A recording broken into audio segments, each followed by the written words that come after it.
नमस्कार, the editors talk में आपका स्वागत है। मैं हूं सुशील शर्मा। आज के हमारे मेहमान अलग अलग विधाओं के पारंगत हैं। राजनीतिज्ञ तो है ही, सामाजिक सरोकार भी वो करते हैं। वो वर्तमान में जो पूरे देश में या ये कहूँ कि पूरे विश्व में जिस स्वास्थ्य के लिए जिस महत्वपूर्ण आयाम की आवश्यकता है, योग, वो मध्य प्रदेश योग आयोग के अध्यक्ष भी हैं। इसके पहले वो भाजपा में प्रदेश कार्यालय मंत्री रहे। उसके पूर्व यदि हम देखें तो वो बाल आयोग मध्य प्रदेश के अध्यक्ष रहे। राष्ट्रीय स्वयं सेवक संघ के वो बाल स्वयं सेवक रहे। प्रचारक की भूमिका भी उन्होंने निभाई। और अब मध्य प्रदेश सरकार ने, मुख्यमंत्री डॉक्टर मोहन यादव ने उन्हें योग आयोग का अध्यक्ष बनाया है। संयोग है कि 21 जून को योग दिवस भी है और हमारे साथ योग आयोग के प्रदेश के अध्यक्ष डॉक्टर राघवेंद्र शर्मा जी भी हैं। राघवेंद्र जी, आपका बहुत बहुत स्वागत है। बहुत बहुत धन्यवाद। राघवेंद्र जी, मैं आपकी राजनीतिक जीवन यात्रा तो समझूंगा ही, लेकिन सबसे पहले मैं ये समझ लूँ कि योग आयोग का सहयोग बना कैसे, आपको सूचना कैसे मिली? चूँकि आप भाजपा के दायित्व से मुक्त हुए थे, आपको लग रहा था कि योग जैसा बड़ा, जो कि प्रधानमंत्री मोदी का भी मिशन है, डॉक्टर मोहन यादव खुद एक योगी हैं, बहुत अच्छा योग करते, आपको क्या लगता है कैसे आपको ये योग के लिए चुना गया होगा? अब इस तो मुझे जानकारी नहीं है मुझे क्यों चुना गया, लेकिन मुझे ऐसा लगता है कि जब मुझे चुना है, जब से मुझे लगने लगा है कि मुझे योग के योग्य बनना है, क्योंकि अभी तक तो हमारे संगठन ने मेरे ऊपर आशीर्वाद स्वरूप मुझे काम दिया है, लेकिन मुझे इस काम में अब पारंगत होने का प्रयास करना है या मुझे अपने आप को इस काम के लिए सिद्ध करना है। मुझे तो नहीं मालूम था, मुझे माननीय मुख्यमंत्री जी का फ़ोन आया कि राघवेंद्र, तुम्हें कुछ दायित्व दिया जा रहा है और उसको ठीक से निभाना है।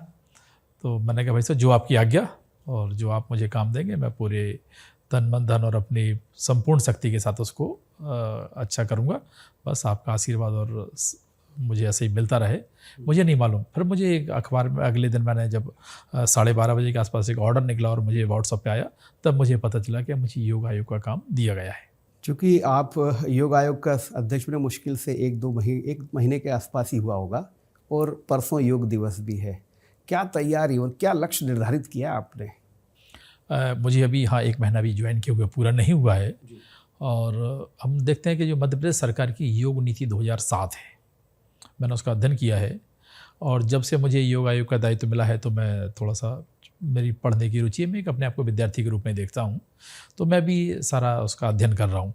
साथ साथ में मैं भी गुजरात गया था। गुजरात में जाकर के मैंने, गुजरात आयोग बहुत लंबे समय से काम कर रहा है, तो वो कैसे काम करता है मैंने उसका भी अध्ययन किया 3 दिन में वहाँ के अध्यक्ष जी के साथ में, और मैंने मैंने हरियाणा आयोग का भी अध्ययन किया है कि वो कैसे काम कर रहा है। तो अभी मैं उस अध्ययन की प्रक्रिया में हूँ और संयोग है मुझे कि एक इतना अच्छा अवसर मिल गया है और वो अवसर कई गुना और मुझे भी बड़ी गौरव महसूस होता है और मध्य प्रदेश के लिए गौरव की बात है कि हमारी महामहिम राष्ट्रपति महोदया 21 तारीख को मध्य प्रदेश में ही योग करने वाली हैं। क्या बात है, ये तो बहुत अच्छी बात है कि देश की प्रथम नागरिक मध्य प्रदेश में योग करेंगी।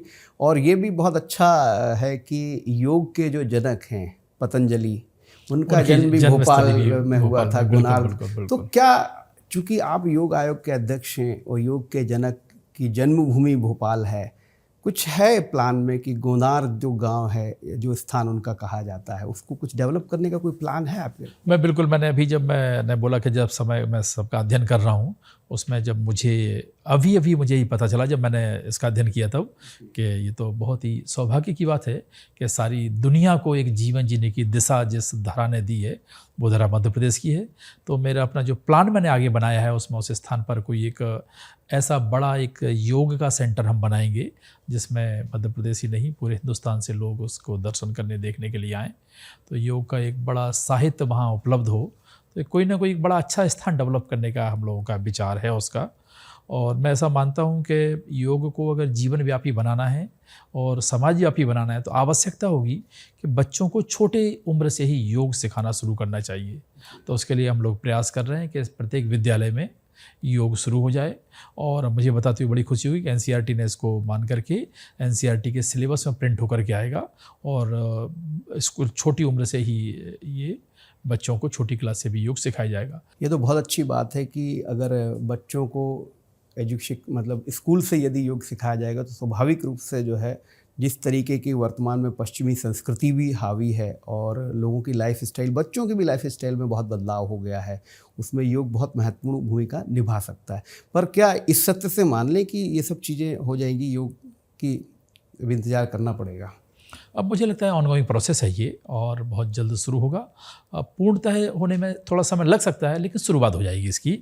और शुरुआत जब हो जाएगी तो मैं मानता हूँ कि ये सतत प्रक्रिया में आगे योग एजुकेशन का हिस्सा बन जाएगा। अभी हम जब योग की बात करते हैं तो को कैरिकुलम उसको मान लिया जाता है, ऐच्छिक है, करना है तो करना, लेकिन मेरा मानना है कि वो कैरिकुलम का पार्ट बने, एग्जाम में उसके नंबर मिलने लगें, एग्जाम में प्रैक्टिकल के उसके नंबर काउंट होने लगें, तो फिर योग जनव्यापी बन जाएगा।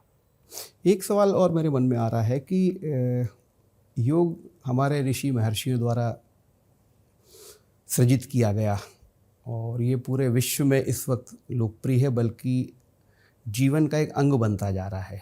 पश्चिमी संस्कृति के लोग भी इसको स्वीकार कर रहे हैं, लेकिन इतना उपेक्षित क्यों रहा योग?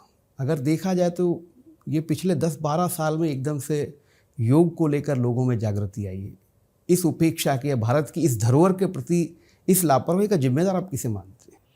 अगर मैं इसके इतिहास से शुरुआत करूं तो मेरा मानना है, जो हम पृथ्वी की आयु को बोलते हैं कि 454,000 करोड़ वर्ष की जो उसकी आयु है, उससे अगर हम इसको तुलना करें तो मेरा मानना है कि आदि योग के जनक भगवान शंकर हैं। भगवान शंकर की हम विभिन्न कलाओं में योग का वर्णन हम सुनते हैं, चाहे हम भगवान योगेश्वर श्री कृष्ण के कलाओं में देखें। और योग केवल, जैसे मैंने अभी भी कहा, कि आसन नहीं है। आप देखिए महाभारत के युद्ध में खड़े होकर के भगवान अर्जुन को योग की शिक्षा दे रहे हैं। योग क्या है? अपने काम को ठीक से करना, यह योग है। आप देख रहे होंगे हमारा जो ध्येय वाक्य है, योगः कर्मेषु कौशलम, कुशलता के साथ किया हुआ कर्म ही योग है। लेकिन चाहे मैं कहूँ कि इतने लंबे अंतराल में भारत के ऊपर कई तरह के आक्रमण हुए, कई तरह की सत्ताओं ने भारत पर राज करने का काम किया है, उन समय में भारतीय संस्कृति, भारतीय विचार, भारतीय परंपरा, भारतीय जीवन मूल्यों को नष्ट करने का काम किया है। और ये हजारों लाखों साल तक, हजारों साल से तो मैं कहूँ चल ही रहा है, तो लाखों साल की परंपरा को सैकड़ों सालों से नष्ट करने का काम किया गया है। लेकिन जब से माननीय प्रधानमंत्री जी ने देश की कमान संभाली और उन्होंने भारत की इस प्राचीन विरासत को फिर से दुनिया के अंदर स्थापित करने का काम किया है। प्रधानमंत्री जी अक्सर कहते हैं कि दुनिया को युद्ध से बुद्ध की तरफ ले जाने वाला कोई रास्ता है तो वह योग है। मैं अगर जनमानस के नाते कहूँ तो मैं मानता हूँ कि हमारे एक हाथ में मेडिसन है और एक हाथ में मेडिटेशन है। ये हमें तय करना है हम कहाँ जाना चाहते हैं।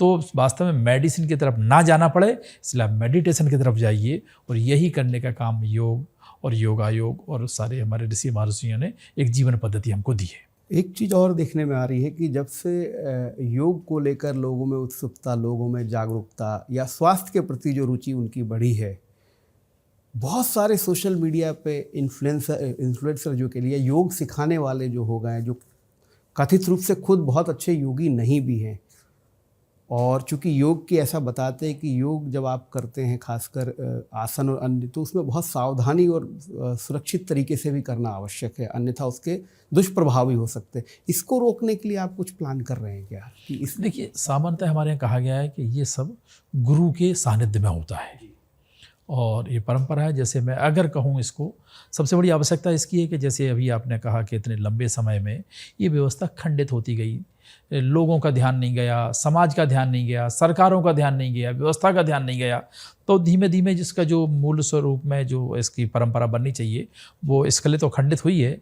जैसे मैं अभी मध्य प्रदेश में और अपने लेवल पर अगर मैं कहूँ तो हमारा भोपाल के अंदर एक योग प्रशिक्षण केंद्र चलता है, जिसमें हम प्रत्येक महीने में प्रत्येक जिले से 2-2 शिक्षकों को बुलाते हैं, 1 महीने की ट्रेनिंग देते हैं और वो 1 महीने की ट्रेनिंग के बाद वो लोग अपने वापस चले जाते हैं, नए आ जाते हैं।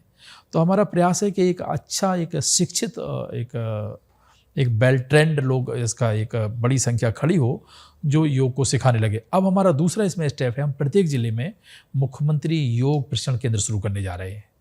तो अभी जो हमारा प्रदेश में ये कि यहाँ से जो मास्टर ट्रेनर तैयार हुए हैं वो मास्टर ट्रेनर जाएंगे अपने अपने ज़िलों में और वो अपने ज़िलों में अपने विद्यालयों के लोगों को करेंगे।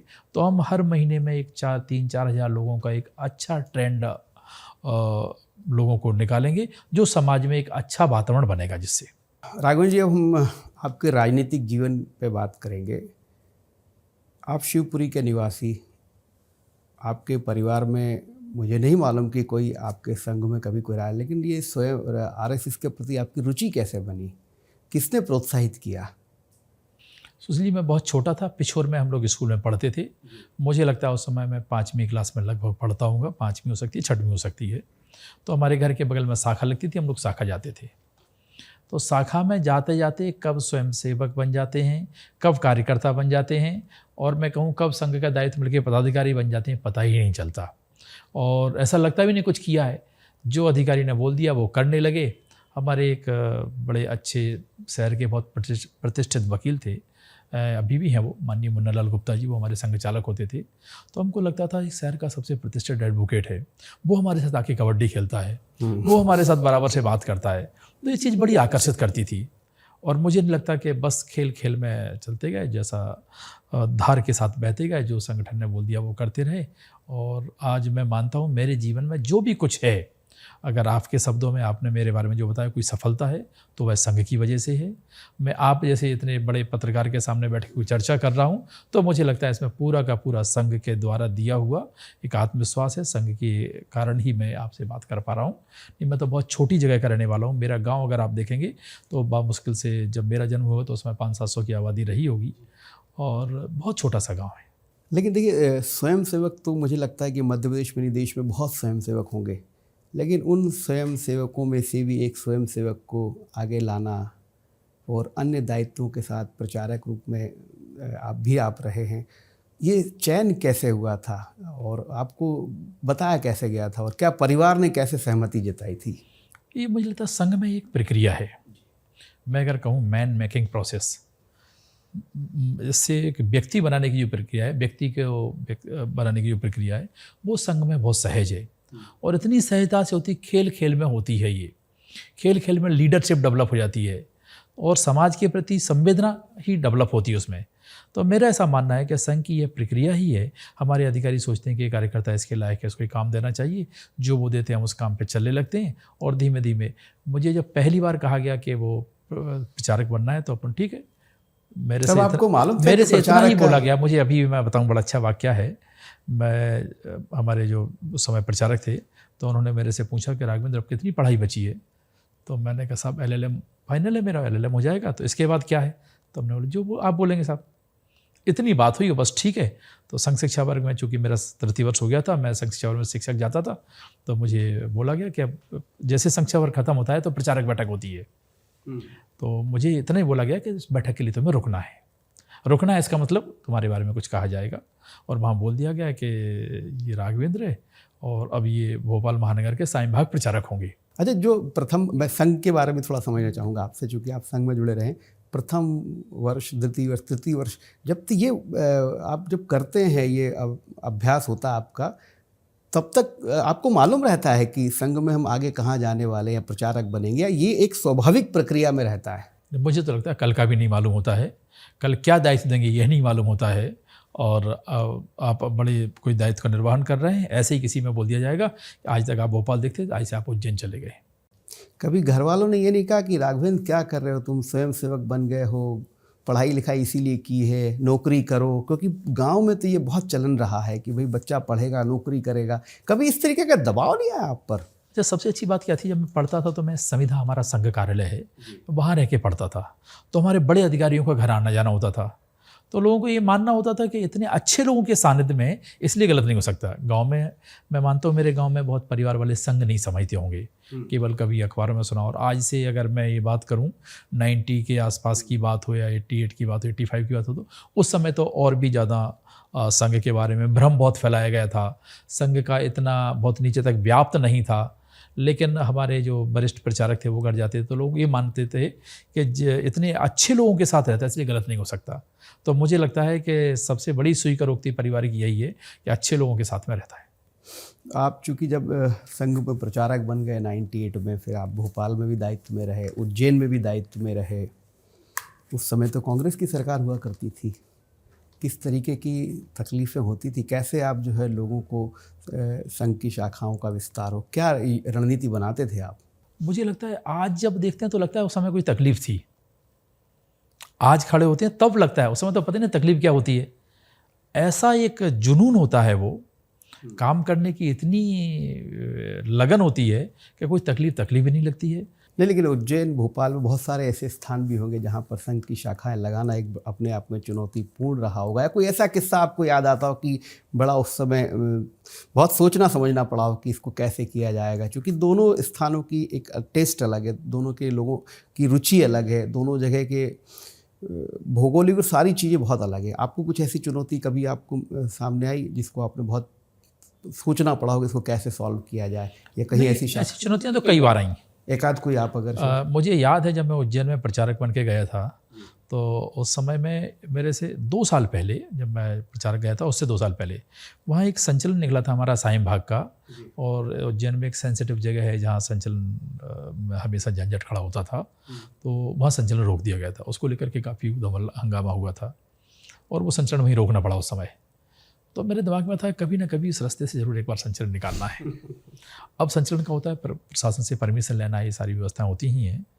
तो हम लोगों ने तय किया कि साईं शाखा का हम एक बार संचलन निकालेंगे और यहाँ से निकालेंगे। अब अगर अनुमति लेने जाएंगे तो बहुत झंझट होंगे जो होंगे, तो एक बार ऐसा अनुमति ले ली कि यहाँ संचलन निकलेगा, यहाँ जाएगा, रूट क्या होगा नहीं बताएंगे। और हमने उस रास्ते से संचलन निकाल दिया जो रूट तय नहीं था। तो अधिकारी ने तो हमें जरूर डांटा, लेकिन वो एक ऐसी यहाँ से नहीं निकल सकता है एक धारणा बना ली गई थी, वो परंपरा टूट गई।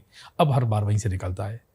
तो ऐसी बहुत सारी चीज़ें होती हैं, लेकिन उन सारी चुनौतियों को अगर आज बैठ के सोचें तो बड़े दुस्साहस भरे कदम लगती हैं वो, लेकिन उस समय तो ऐसा लगता है तो रूटीन है। अच्छा, जब आप इतने महत्वपूर्ण निर्णय ले लेते हैं जो स्वाभाविक रूप से उस निर्णय का परिणाम क्या होगा उस समय आपको भी नहीं मालूम होता है, लेकिन आपको लगता है कि चुनौती ये नहीं हुआ तो करना है। अब वो संघ के ऊपर के पदाधिकारियों पे आपको विश्वास रहता है कि हम ये कर रहे हैं, या उनको विश्वास में लेते हैं आप? नहीं, मैं तो संघ में वास्तव में देखें कि जो कोई भी योजना बनती है तो ऐसे कहते हैं पूर्ण योजना बनती है और पूर्व योजना बनती है, अधूरी कोई योजना बनती है। बी प्लान भी तैयार रखते हैं, ये भी है कि कोई झंझट होता है, कुछ होता है तो वो भी प्लान करके रखते हैं। लेकिन संघ में बगैर योजना के कुछ नहीं होता है, लेकिन नए नए प्रयोग करते हैं। और जो ऐसा भी कोई काम नहीं होता जो समाज के लिए अच्छा ना हो। समाज के लिए अच्छा है तो करना चाहिए। और कोई भी निर्णय बगैर टीम में बैठ कर के संघ में कोई निर्णय नहीं होता। मीडिया में सब चर्चा चलती रहती है, ये व्यक्ति का नाम लेकर के बोलते हैं कि ये व्यक्ति ने ऐसा किया होगा, ये व्यक्ति ने कहा होगा इसलिए ऐसा हो गया। वास्तव में संघ में बगैर योजना के, बगैर पूरी प्रक्रिया की हुई कोई काम नहीं होता है। दूसरा क्या, जब चूँकि इस कांग्रेस की सरकार रही तो प्रशासनिक जो व्यवहार रहता था संघ के प्रति, आपने कभी ऐसा प्रशासनिक वो देखा हो कि दुराभाव देखा हो? कुछ ऐसा कोई घटना आपके साथ? तो कई बार, दसियों बार होता था और प्रशासन का सहयोग नहीं होता था उसमें। और सहयोग नहीं होता था ये तो नहीं, असहयोगी होता था बहुत सारी चीज़ों में। कई बार कोई परमिशन दे दी, लास्ट मोमेंट पे आके कैंसिल कर दी, ये सब चलता रहता था। लेकिन मुझे लगता है हम ऐसा मानते थे कि समाज का काम करना है तो ये तो सब चलता ही है। दूसरा, अब चूँकि आयोग का जब आपने दायित्व लिया उसके पहले आप भाजपा के कार्यालय मंत्री रहे, वो काम कैसा है? उस काम के लिए आपका चयन किसने किया था कि आपको, क्योंकि आप बाल आयोग के अध्यक्ष रहे थे, उसमें तो आपने बहुत व्यापक काम किया था मध्य प्रदेश में, और मुझे लगता है कि बाल आयोग चर्चित ही आपके कार्यकाल के दौरान हुआ था। तो बीजेपी में जाके फिर एकदम से अलग काम, कैसा लगता था? अब मुझे लगता है एक अच्छी वो कोटेशन बोलते हैं कि ज़िंदगी जियो तो ऐसी हो जैसे एक्टिंग कर रहे हो, और एक्टिंग ऐसी करो जैसे ज़िंदगी जी रहे हो। तो कोई काम आपको ना नया लगेगा, ना पुराना लगेगा, ना भार होगा, ना अच्छा होगा, ना बुरा होगा।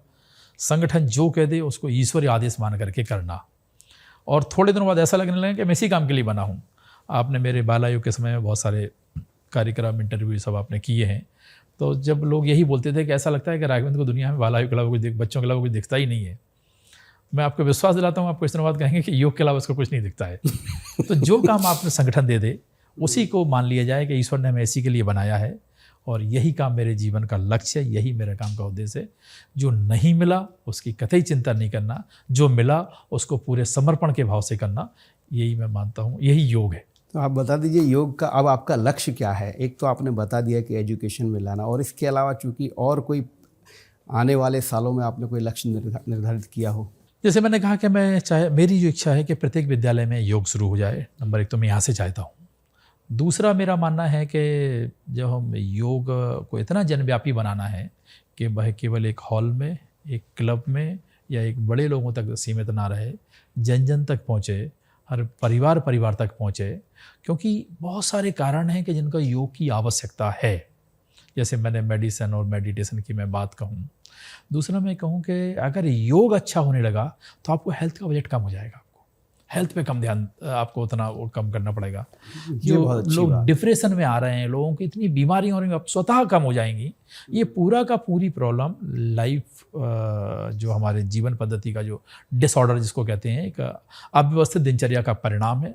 अगर हम उसको ठीक करने लगेंगे तो हम शरीर भी स्वस्थ रहेगा, मन भी स्वस्थ रहेगा, समाज भी स्वस्थ रहेगा। और मैं केवल इसी का नहीं, मैं चूँकि बाल अधिकार आयोग का अध्यक्ष था तो मैं ऐसे लोगों पे मैंने बहुत अध्ययन करने का प्रयास किया है जो कई बार ऐसी घटना होती है, छोटी बच्चियों के साथ घटना हो रही है। मुझे लगता है 2 साल की, 1.5 साल की, 1 साल की अबोध बच्ची के साथ कोई कैसे घटना कर सकता है? तो वो ये सब मानसिक विकृति है, मानसिक बीमारी है। तो मानसिक बीमारी होती क्यों? एक दिन का परिणाम नहीं होता, वो धीमे धीमे आदमी बीमार बढ़ता जाता है और वो इसमें परिणति हो जाती है। तो मुझे लगता है जब हम शुरुआत से, बचपन से योग की तरफ उसको ले जाएंगे तो ये घटनाएं, तो समाज में अपराध भी कम होंगे, समाज स्वस्थ भी रहेगा, स्वस्थ रहेगा तो संपन्न रहेगा। तो मैं अगर दूसरे शब्दों में कहूँ कि पूरे जीवन का अगर कोई अच्छा पैकेज आपके पास है तो वो योग है। मैं चाहूँगा इसे जन जन तक पहुँचे, इस हर आदमी, हर परिवार इस पैकेज में अपने आप को शामिल कर ले और वो योग की तरफ जाने लगे तो समाज की आधी से ज़्यादा समस्याओं का समाधान इसके अंदर निकल जाएगा। बिल्कुल, हमारी तो शुभकामनाएं ही। पर हमने सुना है कि राघवेंद्र शर्मा जी को शतक से बहुत लगाव है, चाहे वो 100 दिन का आपका जो है क्रिकेट खिला देते हैं आप, 100 घंटे, फिर 100 घंटे ही आपका जो है मन की बात हो जाती है। 100 के प्रति लगाव क्या, और क्या अगला कुछ 100 है क्या आपका योग के? नहीं, मेरा तो प्रयास रहेगा कि ईश्वर मुझे 100 घंटे के 100 शतक दे ऐसे, और मैं तो प्रयास करूँगा कि सब चीज़ों में वो रहे। मैंने मन की बात 100 घंटे किया था, चूँकि प्रधानमंत्री का इतना बड़ा कार्यक्रम, मेरा मानना है इस धरा पर अगर कोई सर्वाधिक लोकप्रिय कोई कार्यक्रम है पूरे धरा पर कहूँ मैं, तो वो है प्रधानमंत्री जी के मन की बात। जब प्रधानमंत्री जी बोलते हैं तो 24 करोड़ लोग एक साथ में उसको सुनते हैं। कई भाषाओं में और कई देशों में उसको सुना जाता है। जिसने एक बार भी मन की बात सुनी है वो संख्या 100 करोड़ से भी अधिक है।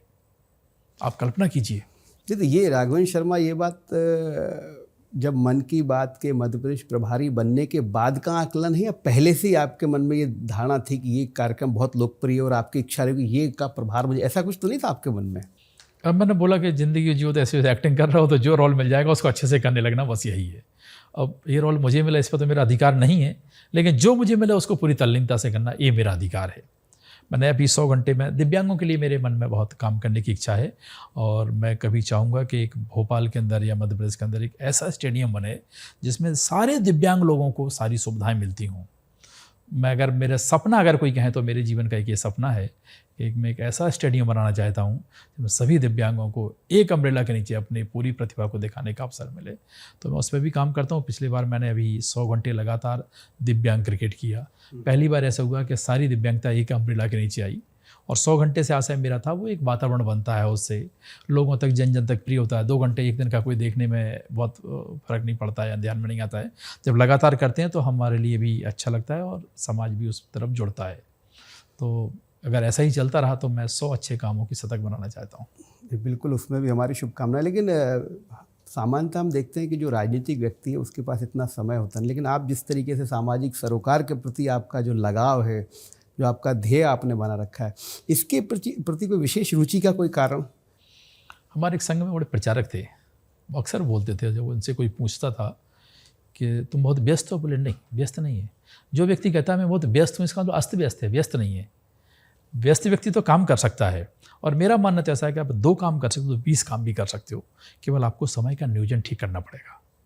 आपके पास वैसी टीम होना चाहिए। मैं भोपाल में उन सौभाग्यशाली लोगों में से हूँ। मैं ऐसा मानता हूँ जितनी अच्छी टीम मेरे पास है, इतनी अच्छी ऐसी टीम बहुत कम लोगों के पास होगी। 100 घंटे करने में भी हमें पता नहीं लगता कि हमने कोई काम किया है।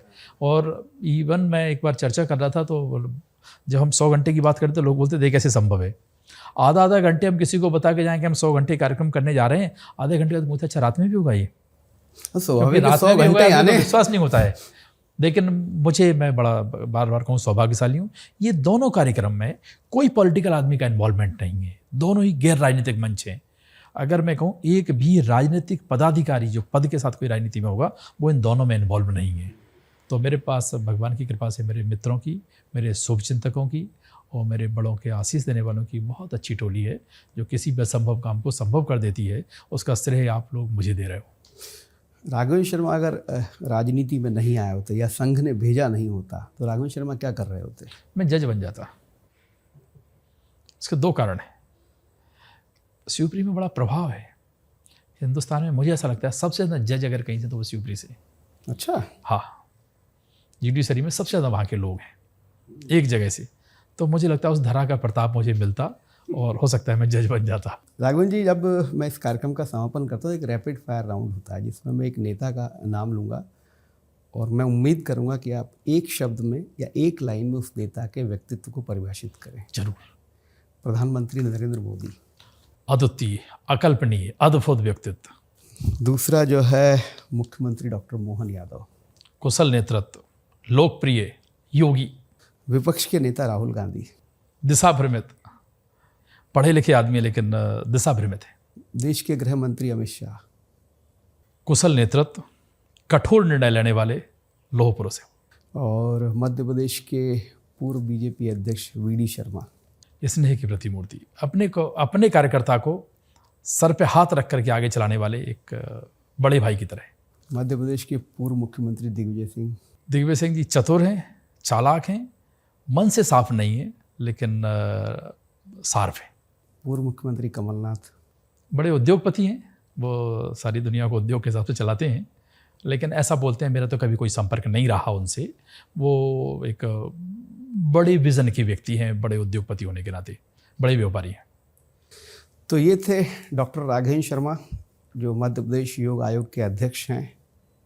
और जैसा कि उन्होंने अपने राजनीतिक जीवन के बारे में बताया, उनके सामाजिक सरोकार बहुत महत्वपूर्ण हैं, क्योंकि राजनीतिक व्यक्तित्व सामान्यतः सामाजिक सरोकारों में इतना अच्छा लक्ष्य निर्धारित करके काम नहीं कर पाता है। और उन्होंने जो बात कही है कि व्यस्तता तो सब में रहती है, व्यस्त मतलब अस्त व्यस्त है, ये बहुत अच्छा वाक्य मुझे लगता है राघवेंद्र शर्मा जी ने जो परिभाषित किया है। अगली बार हम फिर मिलेंगे किसी नई शख्सियत के साथ, तब तक के लिए नमस्कार।